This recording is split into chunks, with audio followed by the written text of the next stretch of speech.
Hey, what's up guys? Okay, so today's class is about recursion. Recursion. I think it's how it's spelled. Anyways, so most people don't understand the basic concepts about recursion, how to think recursively. Okay? So the first that I'm going to learn you is think recursively. Alright. So you mustn't think recursive algorithms like in like a data structure or stuff. It's just a way of solving problems. So if I can sum it up, recursion is a way of solving problems. Alright? So if you have a computer here, let's draw a computer. Like this. This is our computer. Nee? And this computer, let's make it computer. This is the command prompt for computer. Now, if you list the directories of command computer, you will see like there's like pictures. I'm just gonna make pictures, images. And let's make it info. This is just an example, ne? .txt. Just stay with me, ne? And music, and then I'm just gonna make it slashes like this. All right. So, let's say you want to know how much txt files is there in computer. All right. You ask the computer, how much txt files do you contain? Alright, and so there's the one way. You can go into the command prompt and you can just count the txt's, go into that folder, count the txt's, the files and text files. Alright, but recursive way is doing this. You're gonna say, okay, so now I'm in computer and I have one. You ask computer, how much text files do I contain? Alright? Then the computer says, okay, I have one. Alright? I have one, and that's info. But wait, let me go ask pictures and images and music. Okay, so you go into pictures, and in pictures, you have another one. Let's say pictures .txt. Alright, and you have another one, project there in project with a slash forward. So pictures tells you, hey, I have also a text file, but let me go ask projects. Alright, now this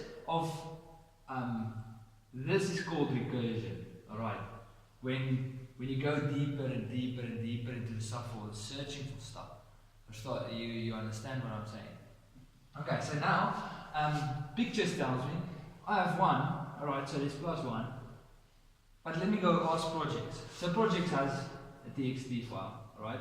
Then it goes to music and so on and going deeper and deeper. This is recursion, alright? When you go deeper, when you take this one and you go deeper and deeper, and that's why you use recursion, alright? It's a simple way of understanding stuff, but there's also different ways to don't always have to use recursion. Alright, so you have the basic concept of how recursion works, né? But sometimes you are going to have like an endless loop, searching and searching and searching. When do you stop? You're correct. Alright, so what happens is you need a base case. A stopping method. Alright? Your base case is your stopping method, indicating your base says, wait, search and search and search and search until you find a 0. Alright? Because we know that faculty, we're going to go into faculty now, faculty 0 is equal to 0. Alright? If you write it like this, faculty 0 equals to 0. Faculty 1 is equal to 1. Alright, this is the 2 we know. So we want to get to that point. This is our stopping method. Alright? You understand what I'm saying? This faculty 0. So you want to go until you get 0. Because then you know it's a stopping method. Alright? Because you can't go into the minuses and everything. Let me explain it to you in a better way. Alright. Okay, I know I'm going fast. I'm going very fast, but you must, I'm going to explain it to you in depth now. Okay, so if you have faculty 4, if you have recursion, you want, let me work out. Okay, so what we have a public static method with long as a variable. You're going to declare it here. Alright, we have an n factorial. Alright, so firstly I want to explain to you another way, a way of explaining factorials of recursion is with factorials. So if you have factorial 4, that means it is equal to 4 times 3 times 2 times 1. You all are with me? Eh? This 1 is the end of the factorial. Alright.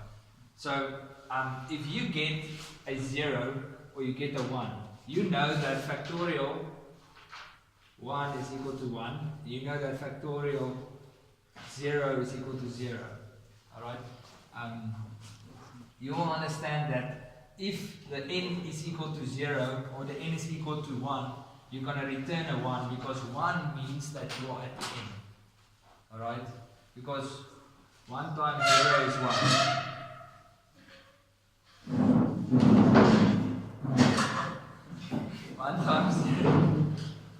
1 times 0 is 0. Okay? 1 times 1 is 1. Alright. So everybody is with me when I say to you this. If your n is equal to 0, that means you must return a 1 because 1 means it's the end of the recursion. Alright. So let's draw a picture to you guys. Alright. Explaining this method. This method says if it's not 1. Yeah? Okay, so let's say it's like this. You know what's the factorial of 1. But you don't know what is the factorial of, let's make it n minus 1. What is the answer to that one? You see, they don't know.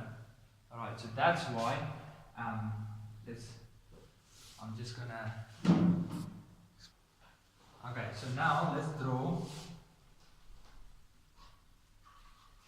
I'm gonna have a pipe here.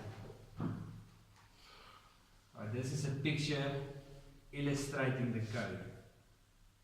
Okay, this is the bottom name. Everybody with me?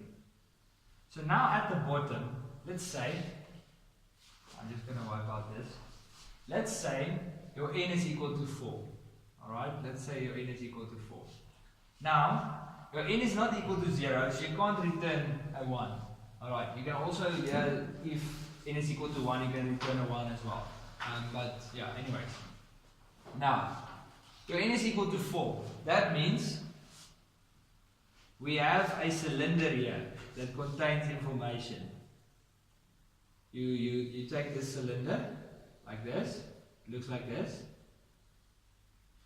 Okay? And you put it on top of here. And this contains the answer. I'm just going to make it like this.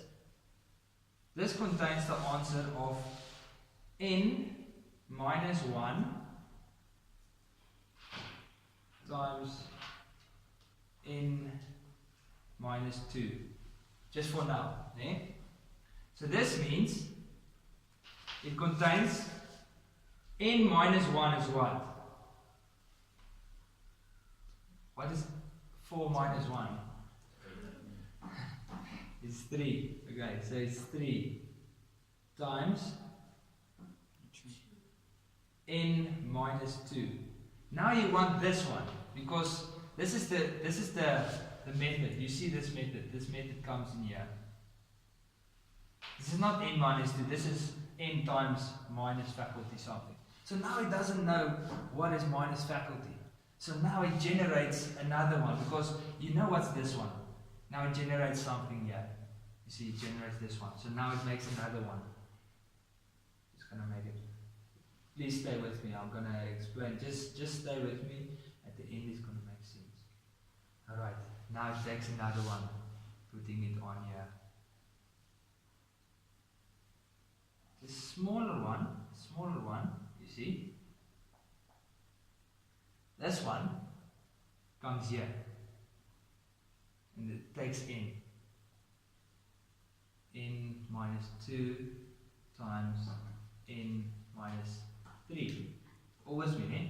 Because this n comes here, then it comes here, then it generates another one, because it knows this one already. It knows this one because that's calculated. Just for now, eh? Now another one method comes here. All right. Now it generates another one. This is 4. This is 3. Okay. Next one is 2. Generates another one. I know the video can't see me now. Generates another one, putting it on here. Alright. This is